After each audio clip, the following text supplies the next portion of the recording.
Good evening and welcome to Poland Daily News. I'm Nicholas Richardson. Poland's President Andrzej Duda is on a visit to China, where he met Chinese President Xi Jinping in Beijing as the two nations enter the 75th anniversary of the establishment of diplomatic relations.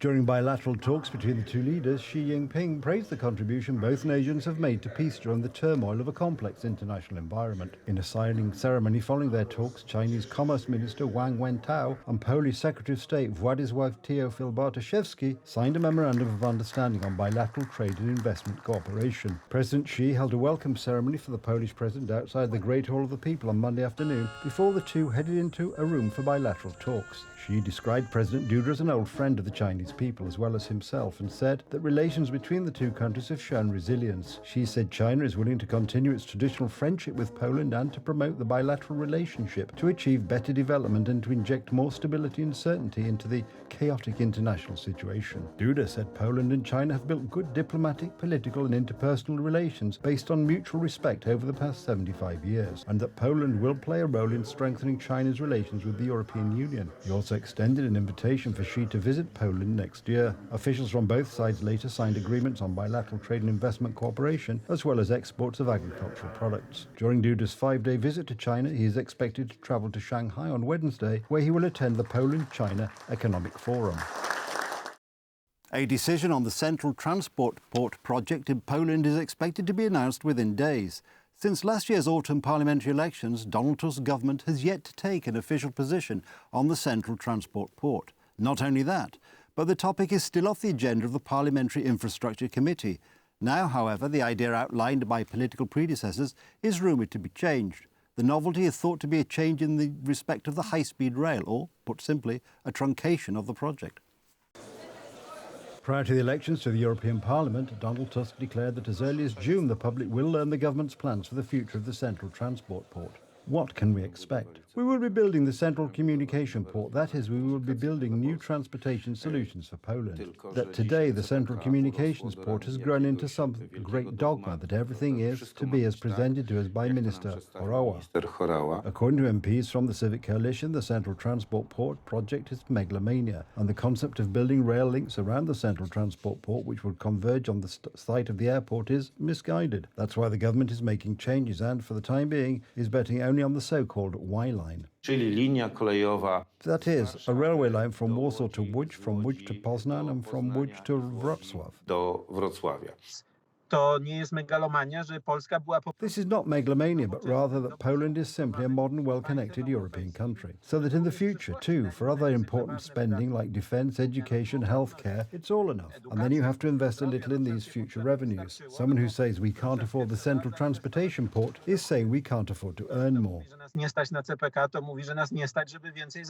Jeżeli rząd zrezygnuje z realizacji tych inwestycji, if the government abandons the implementation of these investments, we will in fact be talking about squandering the huge potential that has been created over the past years, as well as squandering the development opportunity that stands before Poland.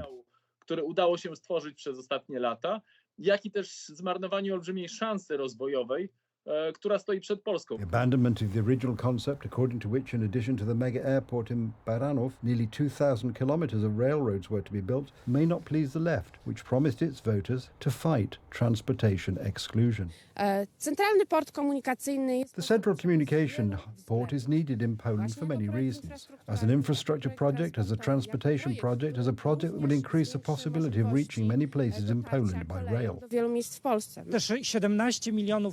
The 70 million people who do not have access to public transport today deserve dignity, to have a railway reach every county regularly and a bus to reach every municipality.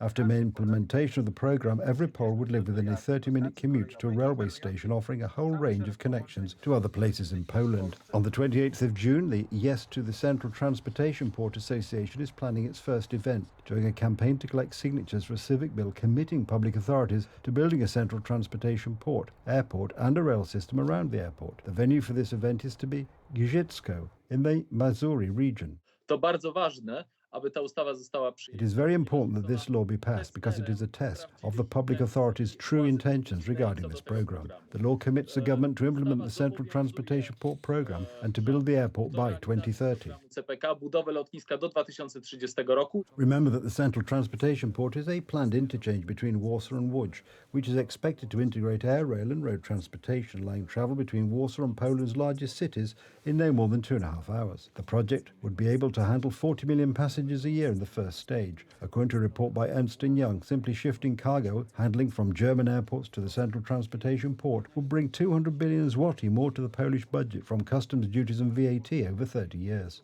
The company is 100% owned by the state treasury and is classified as a strategic company from the point of view of the country's interests. Natalia Rzeczniczak, TV Republika.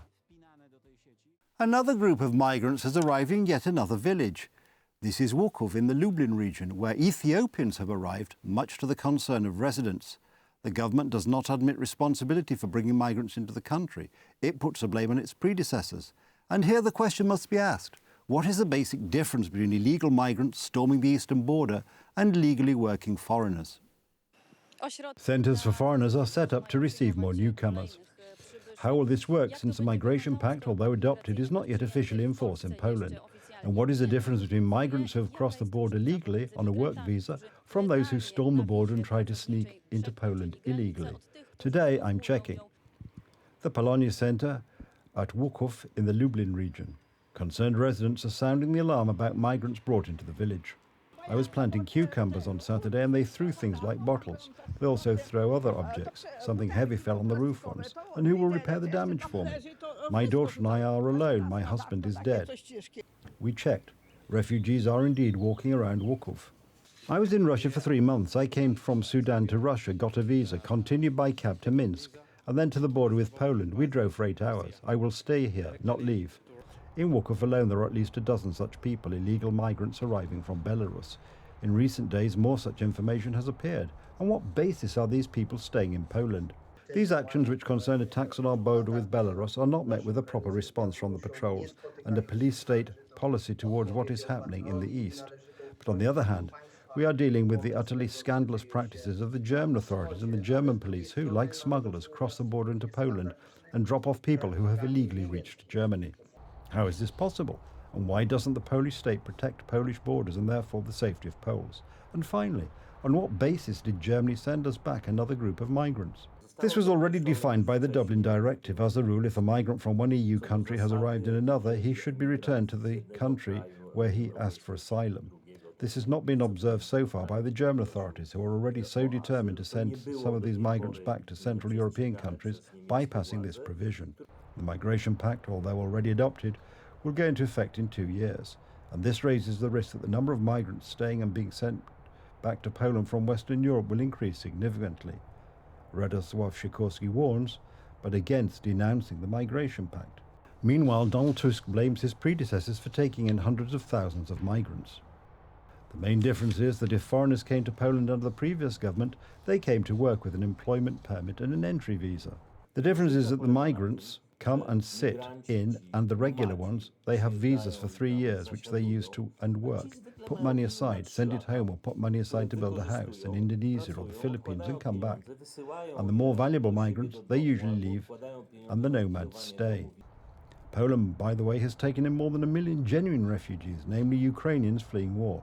Edyta Holdinska, TV Republika. Vogue paid tribute to top designers in a star-studded sports-themed runway show in Paris on Sunday to kick off Haute Couture Week, celebrating 100 years of French fashion. The magazine transformed the historic Place Vendôme into a runway for a show interwoven with references to various sports.